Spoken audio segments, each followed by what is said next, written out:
So Michigan hired the head coach they did because they wanted to keep continuity intact.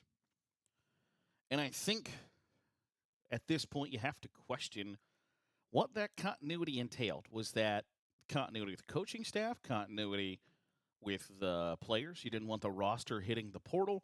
What was it? Because continuity of the coaching staff does not really exist at this point. You've lost your defensive coordinator. It comes out today that your defensive line coach is going to go join Jim Harbaugh with the San Diego Chargers.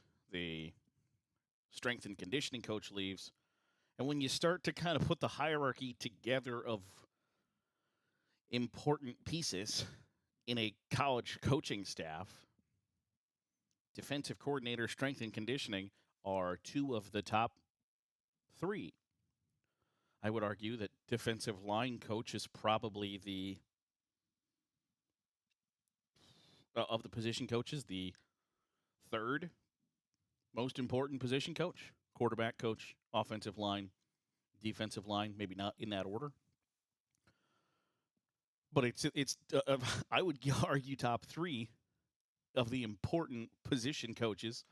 It's one of the top three most important positions. So now Michigan is without two of the three most important staff positions and one of the top three most important position coaches. And so I wonder if that leads you to believe, like, oh, maybe, because I'm sure you go into the interview, right, and say, hey, if you hire me, you're going to keep all of these people that just helped win you a national championship. That's an important thing to have on a resume, have on a game plan of like, hey, one of the reasons you should keep me is because I have working relationships with all of these people, and we're going to be really good again because I'm going to keep some of the best coaches in America inside our program. And then it's like, ugh, you didn't exactly do that. And I don't know what the expectation was for how many coaches were going to stay at Michigan versus how many coaches were going to go to the Los Angeles Chargers with Jim Harbaugh. I think it's reasonable to believe that Jim Harbaugh was going to hire a bunch of guys with NFL experience. Now, Jesse Minter has some NFL experience as defensive coordinator, and obviously Jim Harbaugh believes he's going to do a great job running the defense in the NFL. Mike Elston, the defensive line coach for Michigan, doesn't have NFL experience. He coached at Notre Dame for like a decade and then went over to Michigan, helps him win a national championship. Obviously, Jim Harbaugh thinks he's going to do a great job coaching up the defensive line. But when push comes to shove, and the reason that Michigan hired Sherrone Moore, you want to keep things intact. That this guy is the guy that we believe is going to continue to lead our program to the heights we want to be at. Yada yada yada. But if continuity was one of the key drivers in that guy being the right guy for the job, just a few weeks later, don't you have to kind of like be questioning that? Now, not questioning it to the point where you're like, oh, well, maybe we need to find somebody else or anything like that. But do you feel like you got sold a bill of false goods almost, that some key pieces of a coaching staff that you thought were going to stay intact, that you thought were going to be still at your university, inside your program, leading a new crop of guys, and it's not going to be that way? Doesn't that have to kind of like stick out just a little bit? Now, there have been very cryptic tweets from Michigan media members that have alluded to basically like, hey, Santa Ono, the president of Michigan, needs to fire the athletic director because they're not willing to pay the assistant coaches, blah blah blah. And I get that going from being the defensive line coach at Michigan to being the defensive line coach of the Los Angeles Chargers is an entirely different job. And I've mentioned it before. Like, I don't buy this idea that, like, oh, college football is broken. All these guys are going to the NFL where all they do is get paid more and only have to worry about football. Well, that's not new to college football. That's not something that just started happening. The NFL has always been strictly football. You don't have to go into some 17-year-old kid's house, eat his mom's spaghetti, and tell him like everything he wants to hear as an NFL defensive line coach. You just teach that guy how to play defensive line real good. There's a there's a and they're probably going to pay you more. There's a big disparity there in quality of job. Also, one is in Ann Arbor, Michigan, and the other is in Southern California. Difficult. And that's not like I love the state of Michigan. It's a great state, beautiful. The other is Southern California. Outside of this past week, where like the sea foam is attacking people. Okay, that's a little weird. And an earthquake here or there. I'll handle an earthquake here or there for like 74 degrees on February 6th. Like that's an easy trade-off.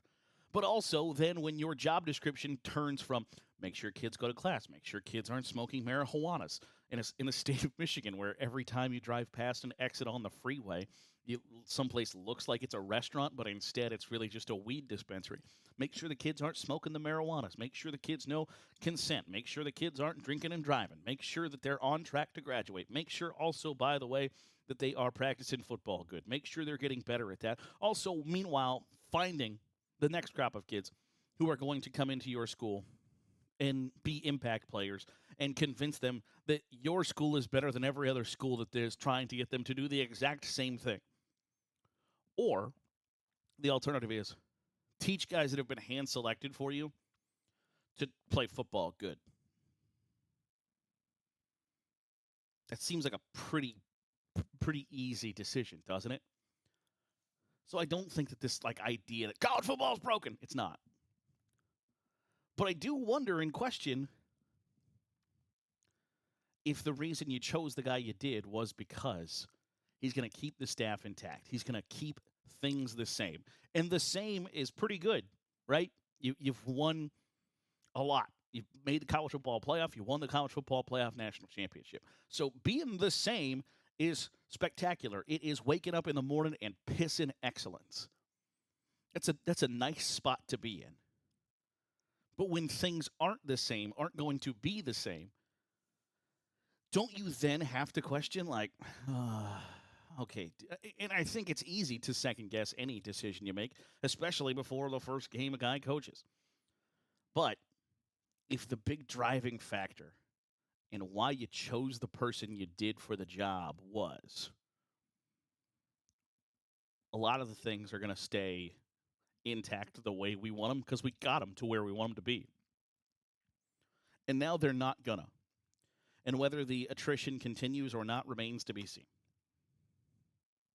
But as it sits right now, what you probably were told a few weeks ago by this person and why that person made the most sense to be the next leader of your program, just a few short weeks later, is not the truth, is not what happened in actuality. I wonder if there's almost a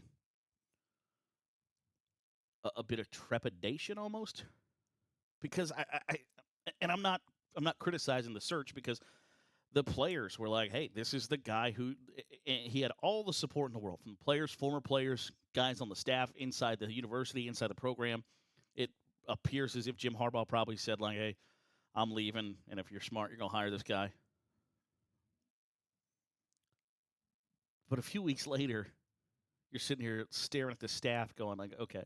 And that's not to say you couldn't find or hire another great strength and conditioning coach, another great defensive coordinator, another great defensive line coach. All of those things are still possible. It's also possible that you hire somebody who's not as good in those departments. It's also possible that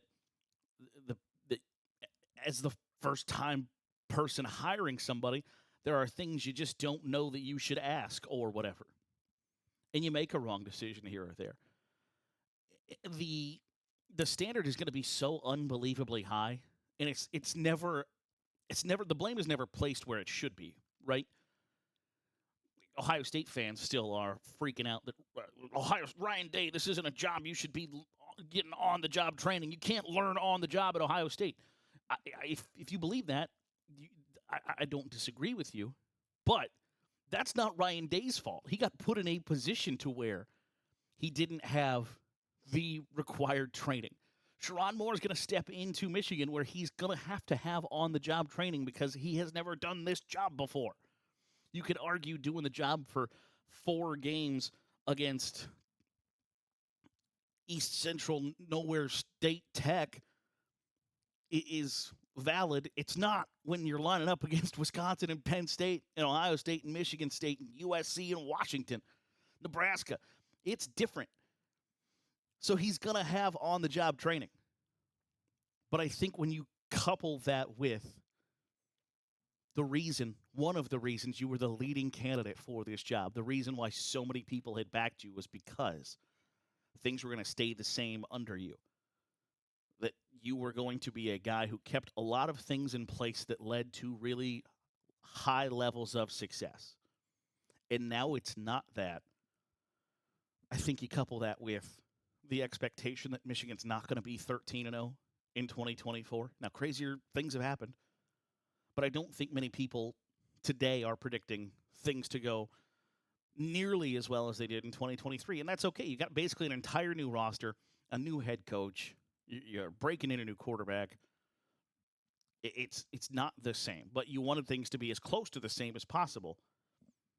And now I don't think it's going to be even remotely close. And so the questions are going to persist. Fairly or unfairly, they're going to persist. So I just wonder when Michigan thought, okay, continuity matters. Because I think they're right. When you look at what happened at Alabama, you hire Kalen DeBoer, and 3/4 of the damn roster hits the transfer portal, or when anybody gets hired at this point, lots of dudes will jump in the portal, see what their options are. Now, some of them will come back or whatever, but it's a big deal. So what mattered more? Continuity of the staff, continuity of the roster, both? Are they equal? I don't know the answer to that question. But I do know that if continuity of the staff mattered to Michigan, less than 2 weeks later, and I'm sure they expected some turnover. I'm not naive enough to believe that they thought, like, okay, this guy that we're going to hire, he's just going to keep everybody. He thinks everybody that's in their position is the perfect guy for the job. He's obviously not going to think that. But when you look at what has departed Michigan, those are big shoes to fill. And if they're unexpected shoes to fill, that's a bigger problem than I think people are making it out to be, at least right now. That'll do it for today's episode of the Daily Huddle. Appreciate you making us a part of your day, however it is, wherever it is you're doing so. If you're watching on YouTube, hit the subscribe button. Make sure you're getting all the great college football content that we are pumping out here on Saturday Glory. If you're listening on the podcast feed, drop a 5-star review. It goes a long way in helping out the channel. Back at it tomorrow. We'll see you then here on the Daily Huddle with Saturday Glory.